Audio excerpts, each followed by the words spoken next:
1947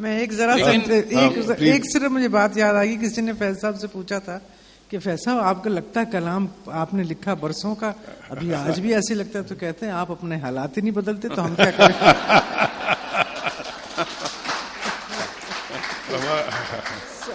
کہتے ہیں حالات حاضرہ کو کئی سال ہو گئے.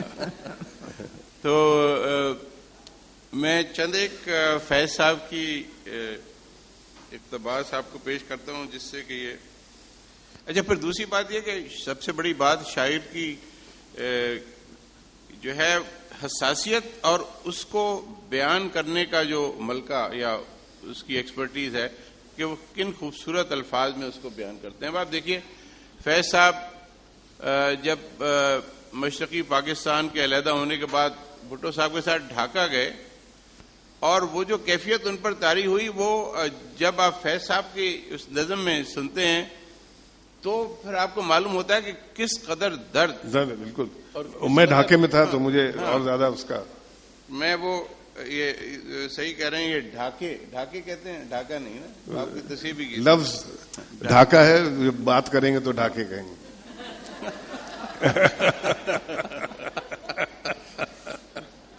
یہ اصلاح جوش صاحب نے کی. تو دیکھیے یہ بھٹو صاحب کے ساتھ گئے تھے جب علیحدگی کی بات ہے, 73 کی بات ہے, اور جب واپس آئے تو دیکھیے یہ ان کی خوبصورت چھوٹی سی نظم ہے.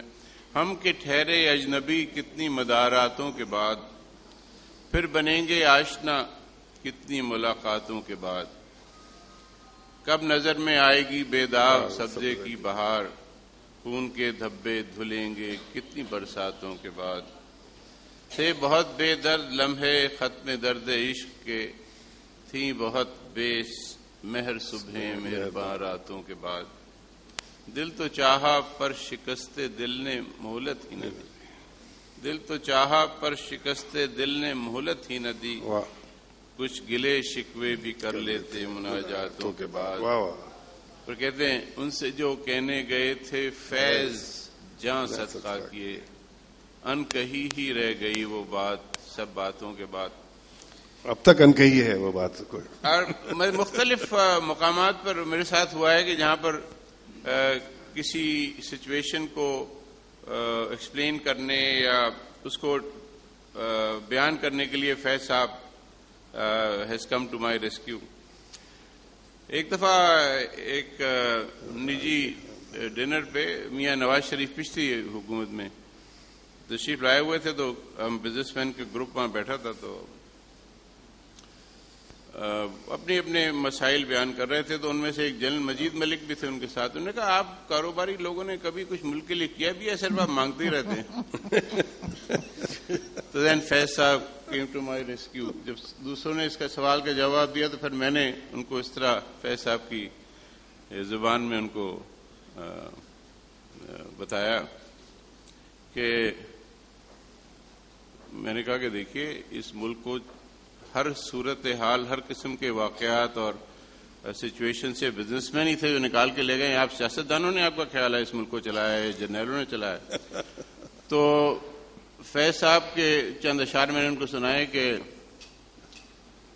ان کی سمجھ میں آئے تھے. نہیں سمجھ, ہاں بالکل آتا ہے سمجھ میں ان کے. ہم تو مجبور تھے اس دل سے کہ جس کی ضد پر ہم نے اس رات کے ماتھے پہ سحر کی تحریر, جس کے دامن میں اندھیروں کے سوا کچھ بھی نہ تھا. ہم نے اس دشت کو ٹھہرا لیا فردوس نذیر, جس میں جز صنعت خون کفے پا کچھ بھی نہ تھا. دل کو تعبیر کوئی اور گوارا ہی نہ تھی. کلفت زیست تو منظور تھی ہر طور, مگر راحت مرگ کسی طور گوارا ہی نہ تھی. اس پر سب سے انٹرسٹنگ جو کامنٹ آیا نا جنرل مجید ملک کا, اور اس سے پہلے میں کہہ چکا تھا فیض صاحب کے اشعار میں آپ کو سناتا ہوں, ان کا یہ آپ نے لکھا ہے. اسی لیے میں نے پوچھا کہ سمجھ میں آیا کہ نہیں آیا.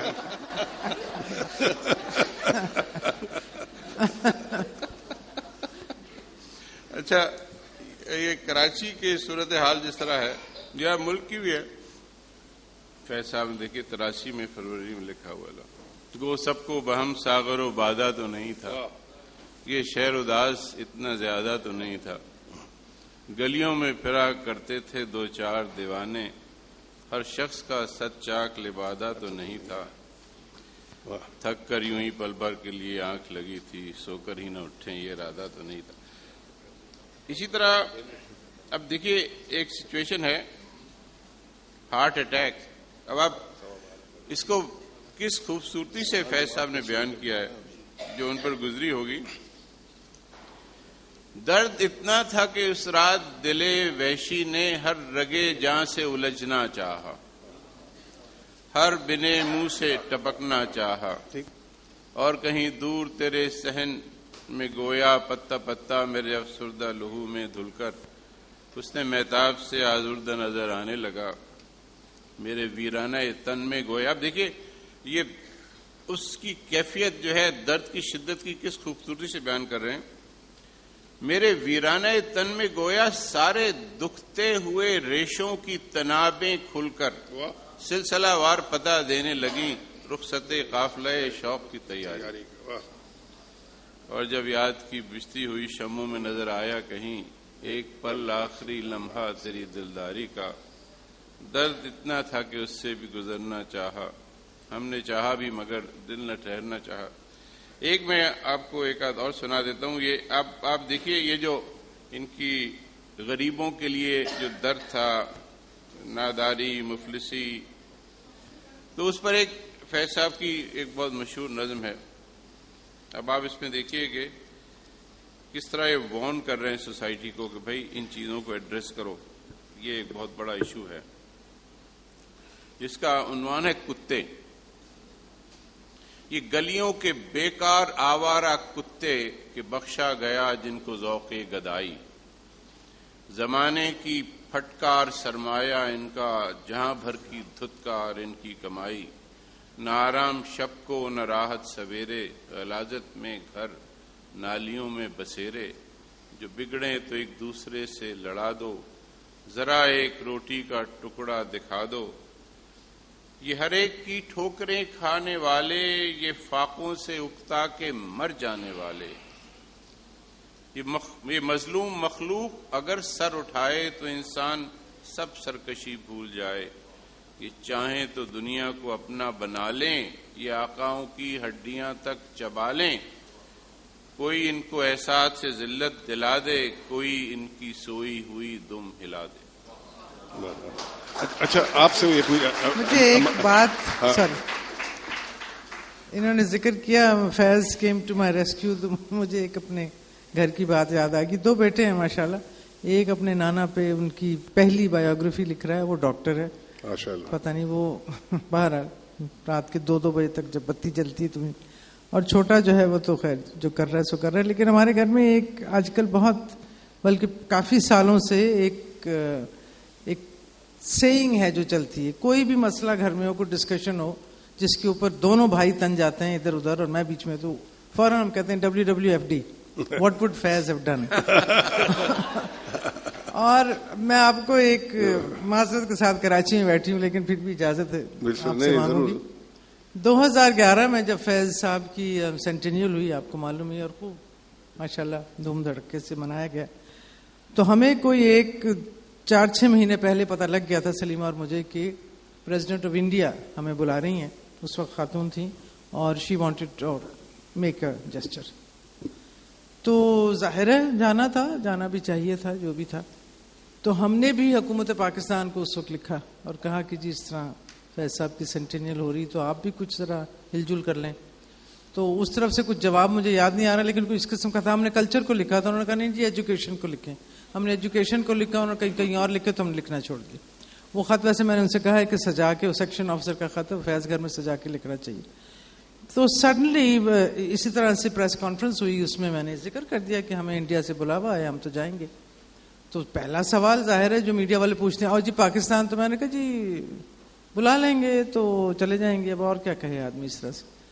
ودن 2 days ہمیں بلاوا آ گیا اور کہا کہ جی آپ نے آنا ہے اور انڈیا جانے سے پہلے آنا ہے. ڈاکٹر عارفہ بیٹھی ہوئی ہیں، ان کی میں نے منتیں کی لوگوں کی، لٹرلی یقین جانیے کہ آپ ہمارے ساتھ چلیے، پریزیڈنٹ ہاؤس میں فنکشن ہے، کوئی جانے کو تیار نہیں. اور اس وقت مجھے یاد ہے کہ فیملی لنچ تھا، بریکفاسٹ تھا، دونوں بھائی بیٹھے تھے, میرے شوہر بیٹھے تھے, بیویاں دونوں کی ماشاءاللہ. اور پہلا سوال یہ تھا, علی سے کہا بیٹا آپ چلو گے؟ نہیں میں ہسپتال میں بہت بزی ہوں. عدیل بیٹا آپ چلو گے؟ نہیں میرا فلانا. میں نے پھر کہا, میں نے کہا what would Faiz have done? اور دیر واز اے سائلنس, کیونکہ ایک دم انہیں یاد آ گیا کہ ضیاء الحق نے انہیں بلایا اور وہ گئے. آدھا گھنٹہ ہی لگایا لیکن وہ گئے. So then it was decided that we would go. And we went and جو بھی وہاں. So there are times جو آپ نے ریسکیو کی بات کی ہے کہ ایسا وقت آتا ہے, ہم ہر وقت ہماری this is an ongoing process in our family. Just this morning مجھے ایک ٹیکسٹ آیا عدیل کا کہ اسے کہیں بلایا گیا ہے بولنے کے لیے. بولتا اچھا ہے ماشاءاللہ, تو اور کچھ اس کا ہے بھی ذرا سا. تو اس نے مجھے لکھا what do you think؟ اور میرا یہ جواب تھا WWFD. And I know he will go because وہ وقت اپنا بچاتا ہے, ظاہر ہے بچوں سے. So I think if we could somehow put it somewhere in our minds کہ جب کچھ ہو رہا ہے, کوئی ایسی بات ہو رہی جس میں آٹومیٹک ریئیکشن. اب بھائی نے بالکل صحیح کہا, مطلب غصہ تو انہیں آتا ہی نہیں تھا, اگر آتا تھا تو پتہ نہیں انٹرنلائز کر لیتے تھے. تو if we could just think of what would Faiz have done, it's very difficult. میں کبھی کبھی سوچتی ہوں کہ بچوں سے میرے جو خط میں پڑھ رہی تھی اس میں سے اتنی اداسی ٹپکتی. بیروت کا خط ہے, خود سیلف افلکٹڈ ایگزائل تھی لیکن وہ آنا ہی نہیں چاہتے تھے. وہ میں کبھی کبھی کہتی ہوں, آج تو بہرحال اعلان کہی دوں, ایسے کہتی ہوں تھے. He was completely non confront, he didn't like confrontation and he was an escapist. For him he would be like that kabutar, he would just close his eyes. He just, if he didn't want to see it, he just didn't want to see it because it pains you. I mean اگر آپ کچھ دیکھتے ہیں جو آپ کچھ کر نہیں سکتے اس کے بارے میں تو پھر آپ کیا کریں, پھر آپ آنکھ. تو that is what he used to do and he would just, لکھا ہوا ہے میرے پاس ایک خط ہے جس میں انہوں نے, آخری بات کر رہی ہوں, جس میں انہوں نے لکھا ہے کہ تم نے, میں تو اپنے رونے روتی تھی, کمال کی بات میں انہیں انگریزی میں خط لکھتی تھی, وہ اردو میں جواب دیتے تھے. تو اس میں لکھا ہوا ہے کہ تمہارے خط پڑھ کے بہت تکلیف ہوئی کہ تمہیں ٹیلی ویژن, یہ وہی زمانے ہیں 77 کے جب مجھ پہ خاص نظر عنایت تھی حکمرانوں کی بھی اور پی ٹی وی کی بھی, اور اپنا ٹرانسفر ہو گئی تھی, پروموشن بند تھی, فضول پروگرام دیے جا رہے تھے, بہت تکلیف ہوتا ہے تمہاری بات سن کے اور یہ وہ کہ تم پہ, لیکن تم ہمارے ساتھ ہماری طرح ایک نسخہ آزماؤ اور وہ تم سوئچ آف کر لیا کرو.